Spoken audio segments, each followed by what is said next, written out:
बिस्मिल्लाहिर्रहमानिर्रहीम। आज के सेशन में बात होगी स्किल्स के हवाले से। एक वो स्किल होता है कि जो आपके करियर या आपके सब्जेक्ट, आपके प्रोग्राम, जो आपने डिग्री ली है उससे रेलेवेंट होता है। आपने कंप्यूटर साइंस पढ़ा तो कंप्यूटर साइंस से मुतल्लिक कुछ चीज़ें आपको सीखने की हैं तो वो आपको सीखनी चाहिए। इसी तरह अगर आपने इंजीनियरिंग की कोई डिग्री ली, आपने कोई लिटरेचर की डिग्री ली है, आपने सोशल साइंसेज है, नेचुरल साइंसेज है, तो उस डिग्री से रेलेवेंट कुछ स्किल्स हैं, कुछ काम हैं जो आपको करने हैं। अब इसी तरह आपके पास कुछ और स्किल्स की भी जरूरत होती है, इसलिए कि जहां आपने काम करना है तो वो काम तो आप इंसानों के इन्वायरमेंट में करेंगे ना। तो अब आप इंसानों के साथ डीलिंग कैसे करनी है, किस तरीके से करनी है, तो इसको हम कहते हैं सॉफ्ट स्किल्स। तो ये जो सॉफ्ट स्किल्स हैं ये जरा डिफरेंट होते हैं। सॉफ्ट स्किल्स का मामला ये होता है कि आपका ताल्लुक कंप्यूटर साइंस से है, आपका मैकेनिकल के है, सोशल साइंसेज, नेचुरल साइंसेज, किसी भी चीज से है, लेकिन ये सॉफ्ट स्किल जो है वो एक ही तरह से अपनी जगह बनाते हैं और एक ही तरीके से ये चलते हैं, इसलिए कि आपकी डीलिंग इंसानों के साथ हो रही है। तो इंसानों के साथ डीलिंग के तो बुनियादी कुछ उसूल होते हैं, तो आपको उन्हीं उसूलों को पेश नजर रखना होगा और उसी के मुताबिक अपनी लाइफ को लेके चलना है और अपनी वर्किंग को भी लेके चलना है। तो वर्क एनवायरनमेंट के अंदर अगर आप ये चाहते हैं कि आपको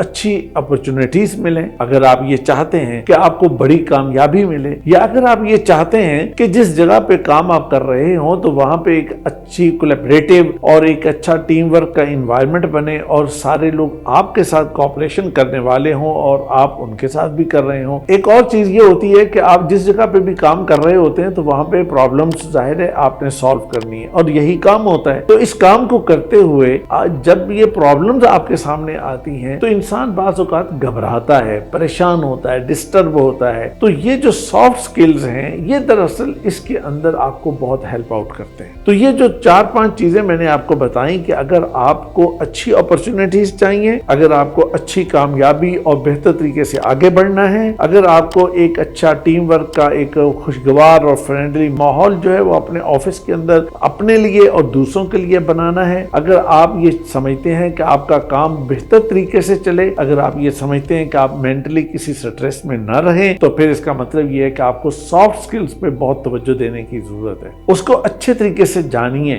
उनको अच्छे तरीके से समझिए कि वो क्या है। तो हम इंशाल्लाह ये जो सीरीज शुरू कर रहे हैं इसके अंदर मैं आपको 10 सॉफ्ट स्किल्स आपको मैं बताऊंगा और सॉफ्ट स्किल्स की बहुत बेसिक किस्म की और बहुत आसान चीजें आपको मैं बताऊंगा कि जिनको समझने और काम करने के लिए आपको कोई ज्यादा दिक्कत भी पेश नहीं आएगी और बहुत आसानी से आप इस काम को कर लेंगे। तो उसका नतीजा ये होगा कि जब आप उन्हें प्रैक्टिस में लाना चाहेंगे और उन्हें प्रैक्टिस में लाएंगे तो फिर आपको बहुत आसानी होगी और आपको मजा भी आएगा और उसके रिजल्ट्स आपको अपने ऑफिस में दाएं बाएं नजर आएंगे। तो इंशाल्लाह साथ रहिए। अगले कुछ सेशंस के अंदर मैं आपको एक एक सॉफ्ट स्किल आपको बताऊंगा, आप उनको अच्छे से सुनिए, पढ़िए, जानिए, अमल कीजिए।